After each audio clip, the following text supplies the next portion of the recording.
Hey everyone, before we get into today's episode, I need to share something really important.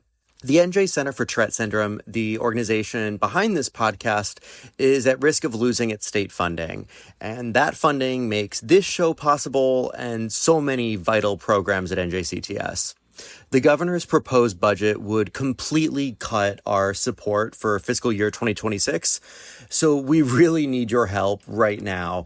If you live in New Jersey, please call or email your state legislators and ask them to support resolutions Senate 167 and 969 and also Assembly 434 and 94.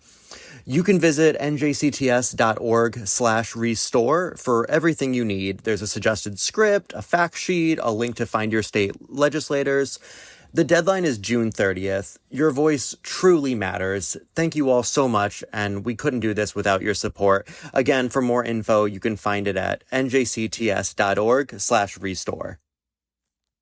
I learned early on that corn and other grains always made them a lot worse, which, sort of being older, knowing that those sorts of things do end up converting into sugars that make a lot of sense. There has been a lot of research on sort of the way that sugars lead to, create sort of like excitotoxins in the brain that do tend to exacerbate things such as Tourette Syndrome, OCD, ADHD, those sorts of things. But I do know that there has been research since then that really does go into how that can work.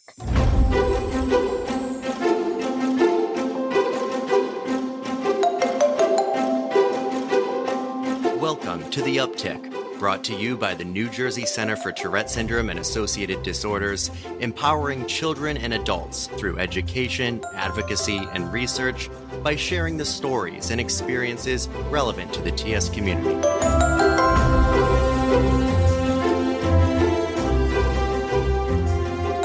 Hello and welcome back to The Uptick.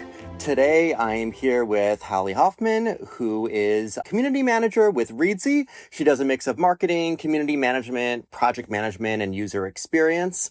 Hallie's been involved with NJCTS since she was 13. She started as a youth advocate and then also became a coach at the Tim Howard Leadership Academy. She's an incredible resource for our community and just a great role model and advocate and Tourette and adjacent ally. And yeah, without further ado, Hallie, how are you today? I'm good. Thank you so much for having me on. I've been following along, listening to all of the episodes so far and really loving hearing so many other people get to share. So I'm very honored to get to be on the podcast myself. Well, we're happy to have you on, and I'm sure our community will appreciate your insights here and your story. And that's really where I figured we could focus today's time, is just talking about your story. You've been involved in the Tourette space pretty much your whole life, and have been a great resource and advocate for so many others. Would love to start by hearing a little bit about your story, especially those early formative years, maybe when your tics began, kind of that diagnosis story, if you don't mind sharing that. Absolutely. So I definitely started ticking from a very early age. I can remember as early as probably 5 or 6 doing, I look back at home videos and I notice it. And it was definitely to the point where family was starting to notice as well when I would be blinking my eyes or sniffing or twitching. And, like many people who are, kids and start developing tics, it was a constant sense of, why are you sniffing? And I would say, oh, it's just allergies. Or my parents would say, maybe it's allergies. Maybe she needs glasses and that's why she's blinking so much. The funny thing is I did end up needing glasses, but that was definitely not the reason for me not thinking the so much. tics. So there were definitely all those sorts of kind of excuses throughout early childhood as I was sort of trying to laugh it off while also realizing that something was not quite normal there.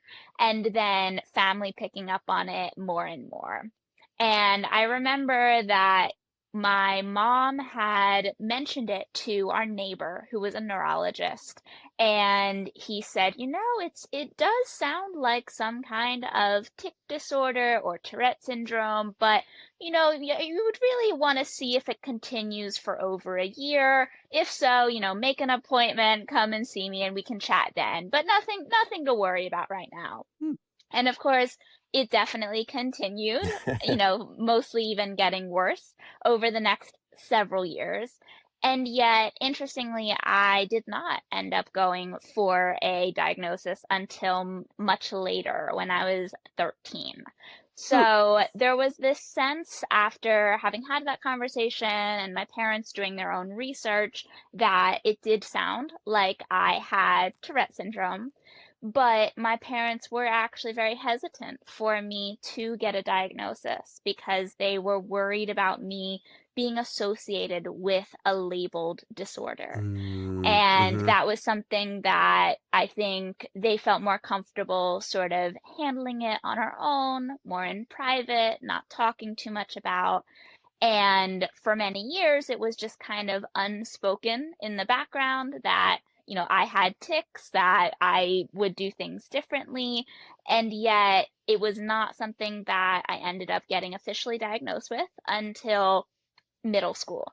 And Wow. that was actually something that I decided on my part to approach my parents about and say, hey, mom and dad, I think it's time. I really want to go see a neurologist and, get a diagnosis once and for all. Do I have Tourette syndrome? And if so, I want that label, which was a really Wow. interesting kind of approach, given that they were more hesitant. And for me, it was important because I wanted to be able to advocate for myself and be able to, instead of just kind of having some description of, oh, it's just what I do, I wanted to be able to tell a teacher if it ever came up, or tell a peer if it ever came up, this is Tourette syndrome, Mm-hmm. and to be able Mm-hmm. to have that diagnosis to back it up. Well, and it sounds like when you got that label, that was also around the time you started, pretty much the same time you started your advocacy work, went to the youth advocacy training with NJCTS. So it all sounds like it kind of happened together. It was, and honestly, that was also part of my motivation was I wanted to learn more about myself and be able to, connect with other people with Tourette syndrome, other kids my age, and then be able to start advocating. So I found the NJCTS pretty early on, sort of in the process of getting that diagnosis, and I felt very passionate about being able to learn more about myself, connect with others who were going through the exact same thing, and then start to share that. So it was really all kind of in that same year that I got my official diagnosis, connected with NJCTS, and then got trained as a youth advocate and started being able to educate others. It's interesting going from like your family not wanting to have that label put on you, and then now you made that decision. Hey, I want to get that label. I want to be able to, and at the same time also saying I want to be able to teach others Hmm. about it, and I want to advocate for others. That's it's an incredible story. Was that a difficult decision, or what inspired you to want to be a youth advocate? Yeah, I think it was a little bit of a difficult decision because obviously I had, had this sense of I don't necessarily want to have this label with me for the rest of my life. It's Hmm. not something that has a cure. It's not something that, oh, it'll go away with this treatment or in this many years. And so it was sort of staring down this, permanent diagnosis. And yet I think it was interesting because for me, I did see it as a resource. I think my story is a bit different than many others in that instead of sort of being, shocked by a diagnosis, as so many students are, as so many even adults are when they are trying to figure out what's going on and finally make their way into having this diagnosis, which can be scary, relieving, shocking, disturbing, upsetting, an answer, any of those reactions. For me, I really saw it as a tool at my disposal of if I am going to get the help that I need but also be able to help others, that's the first step. I mean, makes sense. Yeah, you have a name for it now, and also there's a community around it. Luckily, you lived in the state of New Jersey, where there is such a vibrant Tourette community, and that has programming and resources and all of that. And how did you first hear about NJCTS? Yeah, I don't fully remember, but I do think that my mom had done a lot of research on it after me sort of going to her and saying that I really wanted this diagnosis. So I wanted to learn more about what Tourette syndrome actually means. And she had, been doing research, came across the New Jersey Center for Tourette Syndrome. And I think I remember her emailing me a link to their youth advocate program with a Hmm. little like, any interest in this? And it was an Huh. immediate yes from me. So Wow. I signed up for that and I did their training, and it was just that sense of this is where I need to be, this is what I need to be doing.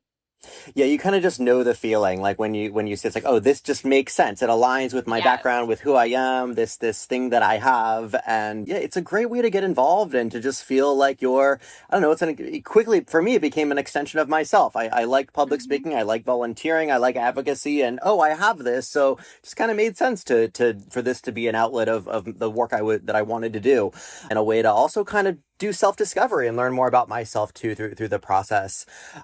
So you went through this, you were a youth advocate for a number of years, became a coach of the Tim Howard Academy.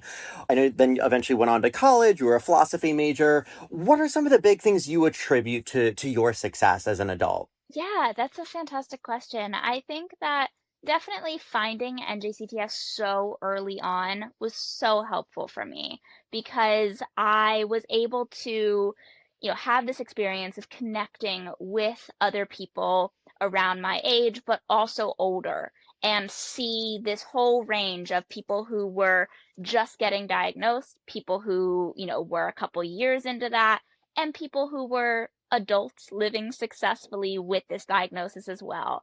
And I think having that, experience of being exposed to people all with Tourette syndrome, but with a really diverse set of experiences and identities and where they're at in life was so encouraging for me, Hmm. to know that I wasn't locked into any one identity or any one, reality with that. And I think that also being able to learn self advocacy as a youth advocate was something that, from even, looking back, I'm still shocked that I was 13 and standing up in front of hundreds of people sharing my story, sometimes adults, teachers, doctors, police officers who were so much older than me, and me being able to share my story. And I think that especially the way that NJCTS provided that training made it feel so accessible, so empowering to do that in a way that I have carried with me through the rest of my life.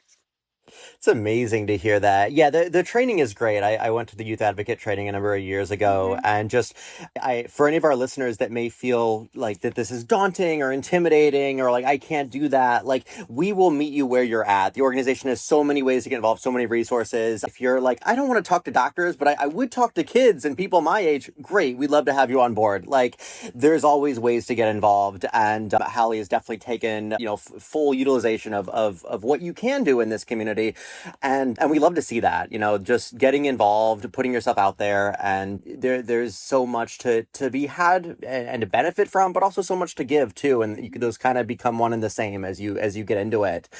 So now you're how old? I am 25. 25 now. Wow. So that's crazy because I think when I met you, you were like, I don't know, 16 or something. Yep, Like, about weird that that. it's been, yeah, it was like, I think it was either 2016 or Hmm. 2017, Tim Howard Academy. I was a coach, and I remember meeting you that year, one of those 2 years. But what are things like now, in terms of Tourette, co occurring conditions? What's your life like now? Yeah, I mean, I definitely still have Tourette syndrome. I will say I feel like my tics have gotten more mild over the years, or at least they've changed quite a bit. So tics that I used to have, I'd say when I was younger, they would fluctuate a lot more, where each month a new tic would show up, a Oh, tic would yeah. disappear. I think now they're much more stable in terms of I kind of have the same set of tics that I have had for a number of years now, which is nice in a way that they're less surprising to me than they Hmm. used to be. At the same time, it's very just a steady kind of background noise for me that I've gotten very used to and I think quite comfortable with for the most part.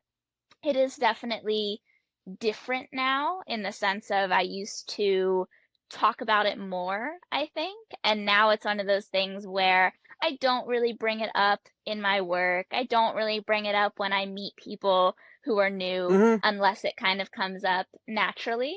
And I'm okay Mm-hmm. with that, that I used to feel like, originally I felt like I had to hide it. And then for a while, I felt like I had to sort of shout it from the rooftops and tell everyone and really, Gotta be be that an good advocate. advocate. Yeah. Yes. And now it's sort of, my choice of maybe it comes up with someone who I've just met and I share it. Maybe it doesn't, and that's okay. Similar here, actually. I've noticed the same where as I got older, my tics definitely became more stable, and I don't get the new tics as much. It's more kind of the same, I don't know, 7, 8, 9 tics or so that I'll get. And I was often more motor tics rather than verbal and vocal tics, but that stayed the same. I mostly still have, my kind of some of the motor tics I've had now, I've had literally since I was in Yep. like, I don't know, fifth grade, sixth grade. And it's like, I guess they're probably just here for life now.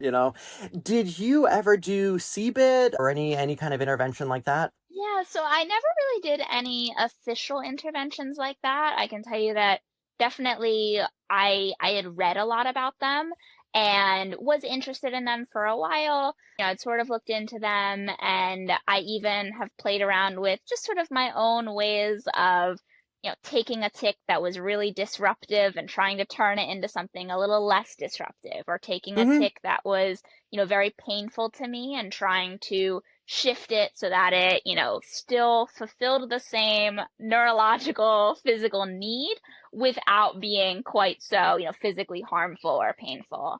So I didn't end up doing any sort of official interventions. I did do a fair amount of sort of alternative things. I played around with diet for a while. That was something Mm. that my mom, with sort of a nutritional background, was really interested in, especially when I was younger, seeing sort of how food and things like sugar can actually Oh. impact tics and, the extremity of them. And then also just working with a lot of getting to know personal coping mechanisms, whether that was, making sure that I had time to decompress, to avoid stimulation when I was feeling really overstimulated, to focus on things such as music or some kind of task. If my tics were getting really bad, that it could just sort of take my focus off of them. I Hmm. always found things like that very helpful. Directing our attention and focusing, yeah. I mean, a lot of that is kind of the what underscores CBIT, and like Hmm. the theory of CBIT is, being aware of your body and being mindful, and then yeah, doing things that kind of in a way sort of distract yourself. Yeah. And that mindfulness goes a really long way. Because I find that with my tics now, this is also something I just like I sucked at this as a kid. Like I tried CBIT, and maybe it was like I didn't have my therapist. I was the first ever CBIT person he had ever done it with. He like went out and bought the book, like God love Oh, him. But wow. yeah, he like bought the TAA book and was like trying to teach himself. And he's a social worker, and we would meet. And after like a couple months, I'm like, you know what, I don't think this is for me at this time.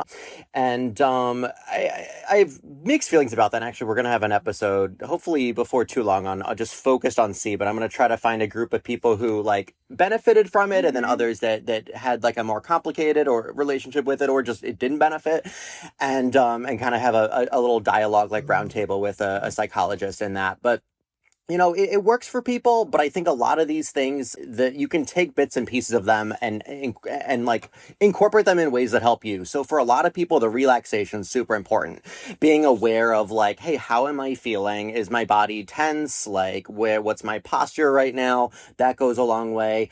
Just knowing like the situations when you tend to tick more. Hmm. I will say this to any children that are listening, like this got way, way easier for me when I was an adult. Like it is so true that your like prefrontal cortex develops as you're in like your mid to late 20s, because I cannot put it into words other than to say that like something changed. Things that used to be very difficult for me, like becoming aware of how my body was, where I like when I was ticking a lot, or I guess I always knew when I was ticking, but I was really bad at redirecting my attention.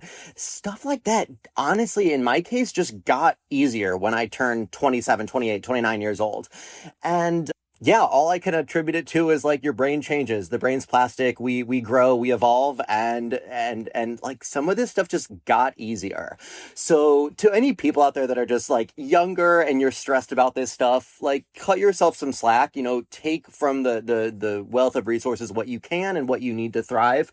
But know that like you're going to evolve as you go through life, and some of the things that help you now, you may find other things that help you in the future, or you may revisit something that you had kind of overlooked in the past because suddenly it's something that you can actually do a lot more easily now. Like now I'll say when I get a tic coming on, like a new tic, and it's like, Mhm. oh boy, here we go again. I'm going to have another 2 weeks of the whole roller coaster with the tic.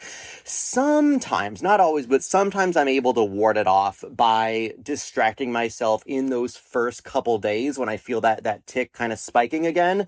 Not always, but if I am able to redirect my attention, and it's hard to do, but sometimes I can actually prevent like a 2 to 3 week increase in tics just when I start noticing it spike in those first couple days. Something I have found that I just didn't have that ability as a kid, but now I kind of do. Also, my tics are, I don't know, I don't know if they're more mild than they were as a kid. They still wax and wane, but like Hallie said, I've noticed a lot more stability with it for sure. No, it's so interesting you bring that up because as I think about it, I definitely have developed such a better awareness as I've gotten older Hmm. that I think when I was young, it would be hard to say what would trigger an outburst of tics or what would really make them so much worse. And it would feel so out of my control of I've no idea why my tics are so bad today when they were barely there yesterday.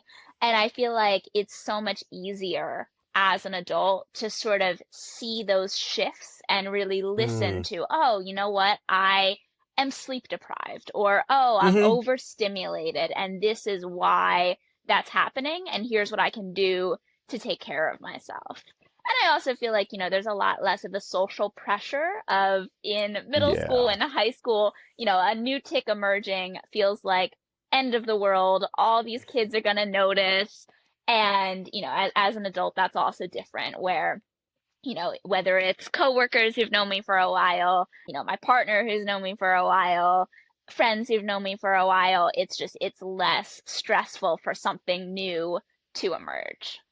Did you have any experience with co-occurring conditions? Yeah, so I definitely have always had, a lot of OCD. I've had anxiety and, as I feel like a lot of people with those co-occurring conditions always say, it's hard to know where one stops and the other starts. So Hmm. there was Hmm. always that sense of, the OCD and Tourette's combining. I would do a tick and then, my OCD would pop in and say that I did, it wasn't satisfying enough or I didn't tick in the way that I was supposed to tick. Like if I've always had a lot of ticks with my joints and cracking them. And then, that's obviously more of a physical thing.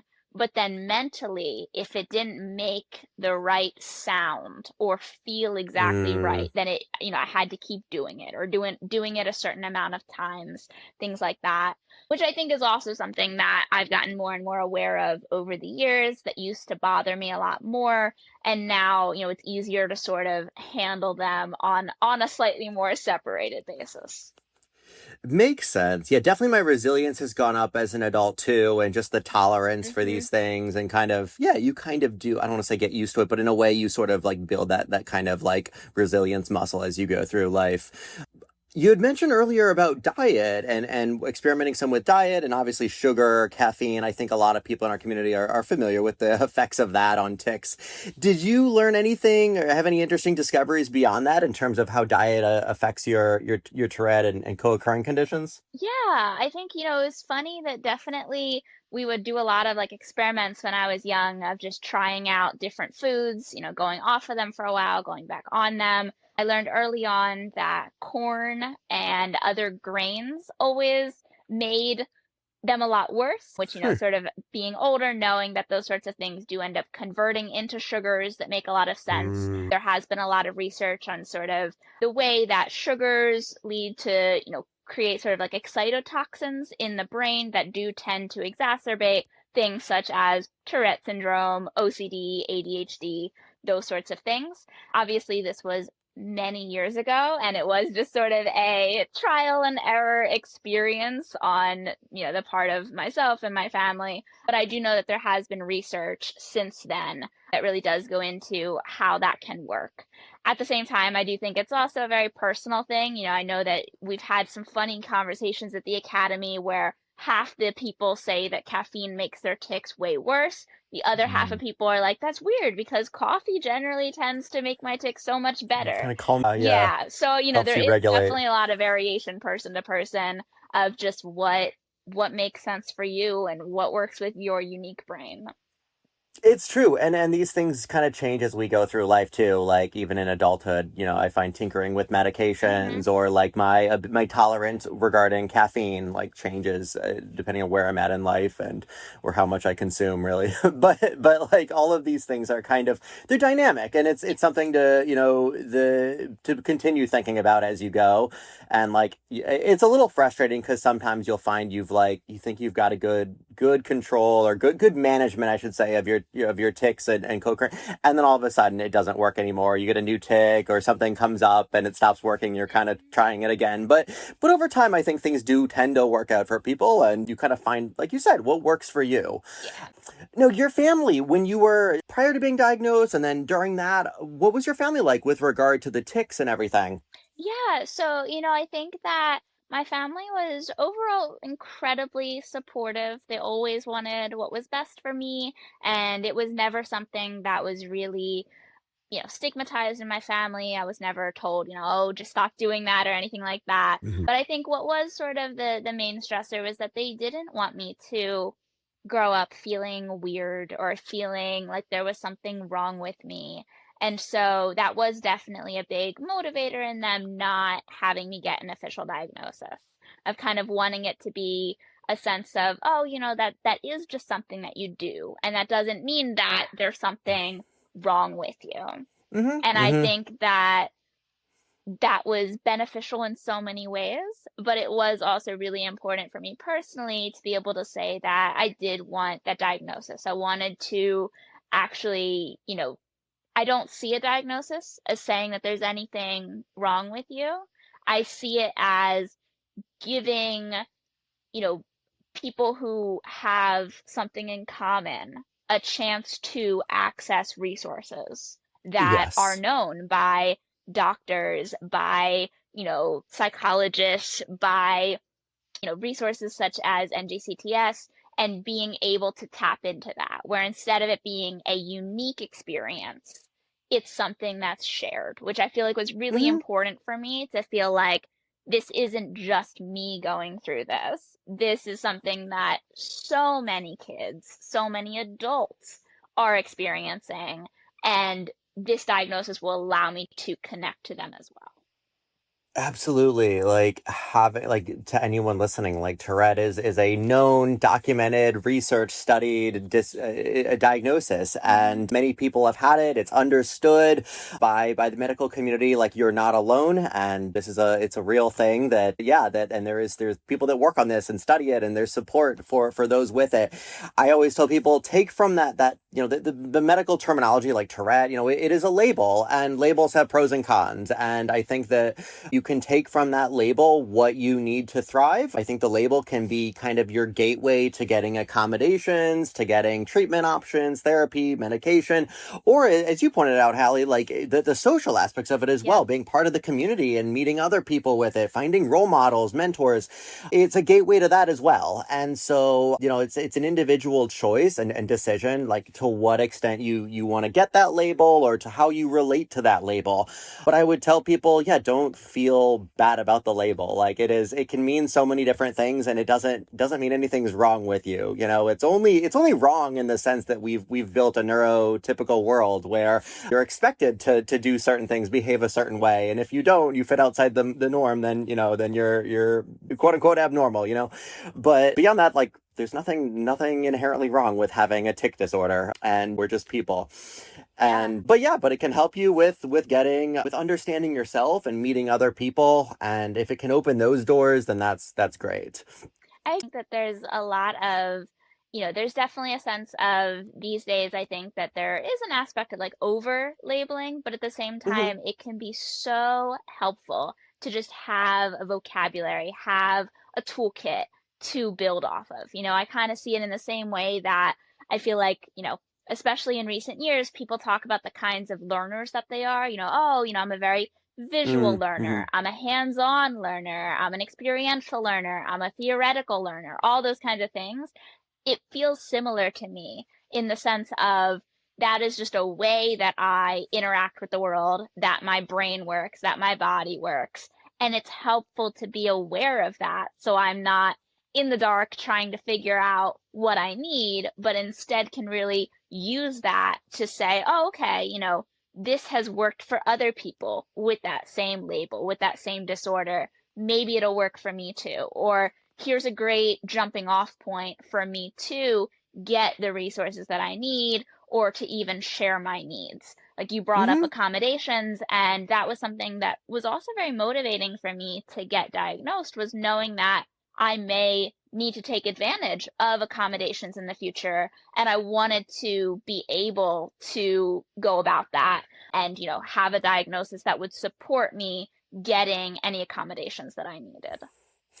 Absolutely. And yeah, it can really be a gateway to a lot of these things. And I think earlier you've mentioned kind of the theme of like resources, and part of your story has been around connecting with these resources and then connecting others to them. We've mentioned NJCTS, of course, the Tim Howard Leadership Academy, the youth advocacy training. Would love to hear you share a little more about kind of the role of these resources in being a person with Tourette.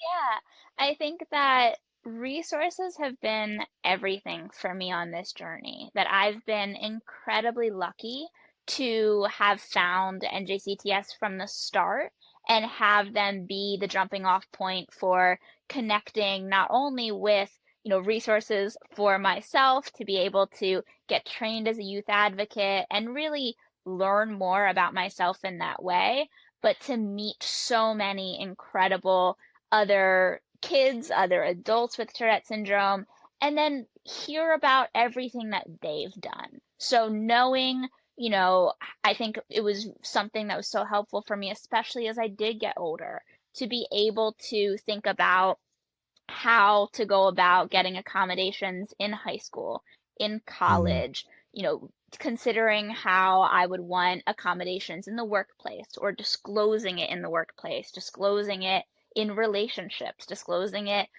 out on the street. Do I choose to do that? Do I not choose to do that?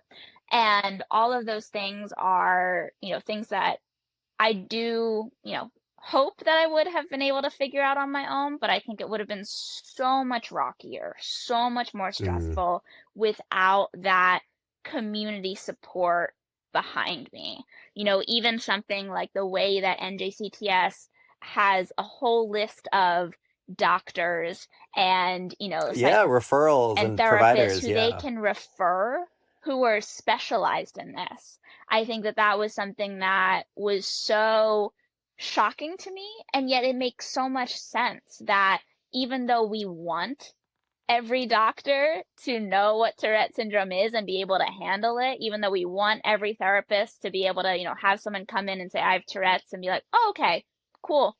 That's just not the case. That there's still plenty of professionals that either are not aware of exactly what it is beyond just a definition, or really have never had the experience of working with a patient who has that. Mm-hmm. And so having, like I said, NJCTS's referral list, knowing that these are professionals who other people with Tourette syndrome have had positive experiences with is so helpful. Like it's just that added level of comfort knowing that you could rely on that, but also feeling like, it's not, you're not just like looking around in the dark trying to find resources, that there's a verified list Mm-hmm. of, people that could be part of your support system. Absolutely. And reach out to NJCTS, to any of our listeners here, if you Absolutely. want that referral list. I will add that they're not necessarily, like, we're not limited to the state of New Jersey. There are some that do remote counseling, remote therapy. There's some in other states. So, if you don't, like, I grew up in Indiana and was hard to find a therapist back then who knew about Tourette. And we would drive into Chicago and so, find the closest big city because, yeah, in my neighborhood, there wasn't much known about it then. And this is things like where those referral and provider lists can be so crucial and just save you and your family a lot of Hmm. time and stress going through it. The final thing I would add on it is that, like, I think being a part of these communities also almost imbue you with kind of a confidence and a strength. I mean, in theory, you don't need the label. You don't need to get a diagnosis. Like, you could just try to navigate this on your own and do some Google searches and find things on your own. And you could, in theory, do that.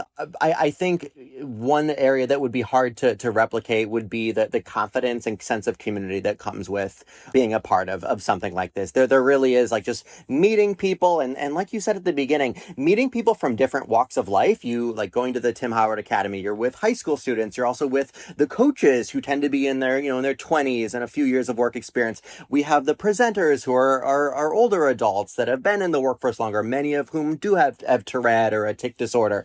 So you get to see people across kind of the full spectrum.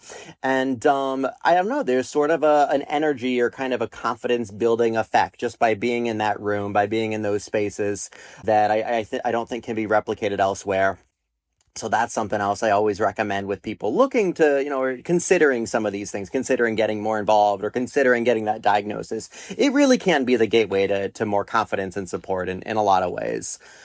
Absolutely. I Great. think I didn't even realize what a refreshing experience it would be until I was sitting in a room for the first time ever with a whole group of people my age who all had Tourette syndrome.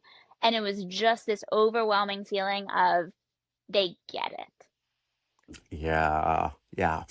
It's like it's almost in your head. You can kind of relax a little bit. There's Yes. kind of like an inner peace that you find. It's like, oh, like, I still have some embarrassing tics. I have tics involving, like, my fingers in front of my face. And even, I'll be honest, even in Tourette circles, I don't like doing those tics because, like, they look weird. They're kind of embarrassing.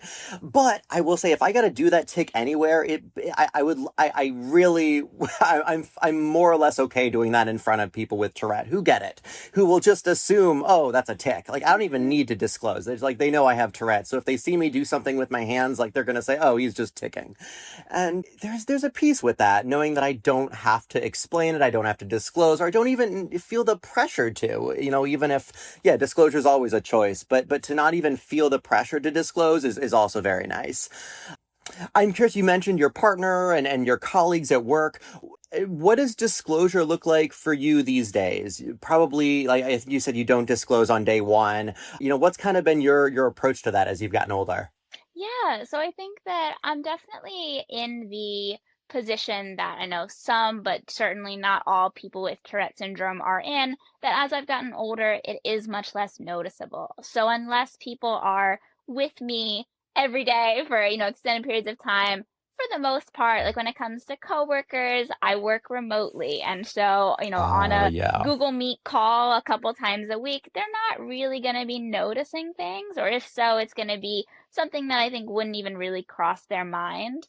Obviously, that's different, I feel like if I'm spending time with people for, a much more extended basis, then they are more likely to notice things.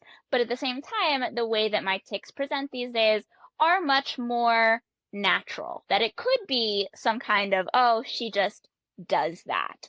I do feel like I do still like disclosing, especially to those who I'm very close to, because it is a big part of me. That it is such a big part of me beyond just this is what I do, but also being able to share my story, being able to talk about the ways that having Tourette syndrome has impacted me as a person. And I feel like if, friends or family or my boyfriend didn't know about that, that they would be missing a really Hmm. crucial part of me. At the same time, I always joke with my boyfriend. I had told him a couple months in, when it came up, I was like, oh, yeah, I don't know if you've ever noticed me ticking. I have this thing called Tourette syndrome. And he was like, I haven't noticed anything. And for the next like 2 months, he still was like, Yeah. I know you say you have Tourette syndrome, but I It's like, I'm just never not noticed seeing it. anything. Yeah. And I was like, and yet I'm ticking all the time with you. I know. Mm-hmm. I've gotten that before. I'm like, are you not even watching me? Of course part of me Yes. is kind of like almost offended. I'm like, hey, do you have any idea how much this is on my mind? No, not really. But Yeah. it's like I am ticking a lot, and Mm-hmm. it surprises me when I get that response as well from people like, oh, I didn't even notice you had it. And I don't know. I'm sure like 50% of them are just lying, like just trying to be nice and like, oh, I didn't notice it. But there's probably the other half that really didn't notice it, and Yeah. like, you know, yeah, And I do yeah. also think that that's something that, and I always say this, especially to those who are younger and in school and dealing with tics, that as you get older, there is more of a sense of people just don't care as much. That, like, when you're young, anything that makes you stand out or sets you apart seems very noticed. Like, Mm. everything, a middle schooler's dream is like to not be noticed for being Not be noted. different. Yeah, just get through. And Yeah. I think that, and yet that's something that as younger kids we're constantly looking at things, and I can remember so many interactions when I was in school with kids who were, they had no bad intentions, but kids are curious. And so I'd be like, Hmm. what are you doing? What is that? Why do you do that? And that's something that, for the most part, as adults, we don't really do. It's not really Hmm. socially accepted that another adult is going to walk up to you out and about, at the grocery store, at a bar or a restaurant, and be like, so why are you twitching? Yeah, Like, it's yeah. just, it doesn't happen like that. It would So, be, yeah, if anything, they would feel weird, uncomfortable doing that. I do exactly. actually, this happened the other day. I was walking down the street and I'm ticking because I don't know, I was excited about something. I think I was texting somebody so I get going and I'm like ticking. And I get they're like dystonic. Oh no, I'm embarrassing myself with not knowing the word. The name of the tick that you like hold it for a while. Yeah. It's not is it a dystonic? I have to Google this right now or else I'm going to embarrass myself. Dystonic tics. Yes, that is it. So I had a dystonic tic. And I don't know, so I was just like holding my like hand like kind of in front of my face and you could tell like my arm was tense.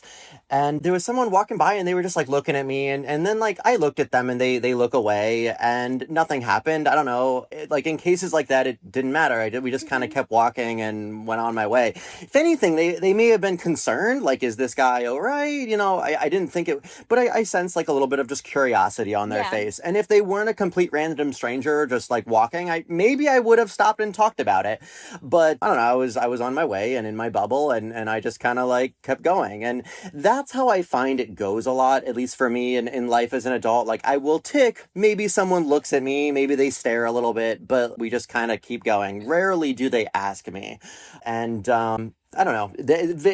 I'm sure if I had more audible ticks or if I was ticking more frequently, I might have a different reaction or I might solicit a different reaction. But I find, like you said, most people just kind of, they're doing their thing. They're on, their mind is on whatever their mind is on. And they're just, yeah, they might look at it and then they forget and go about their day.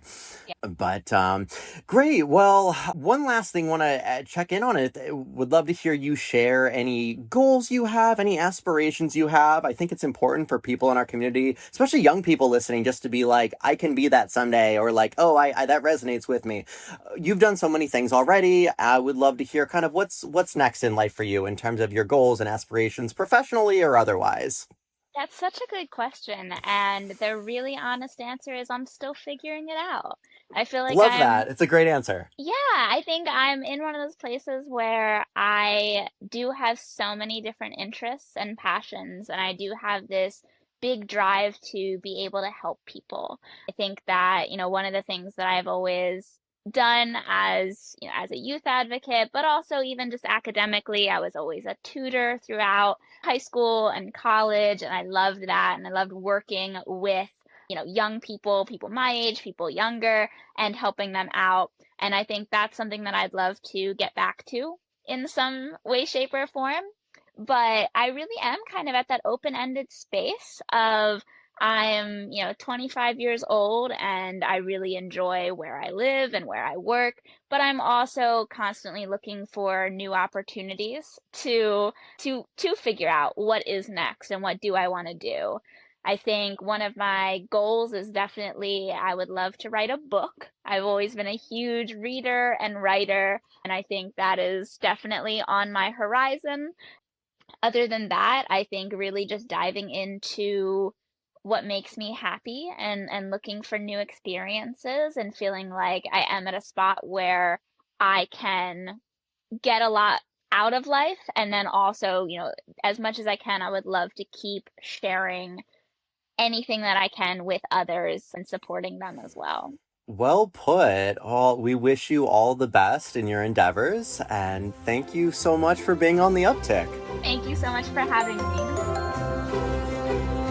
Thank you for listening to The Uptick, brought to you by the New Jersey Center for Tourette Syndrome and Associated Disorders, empowering you to stretch the boundaries to live your best life.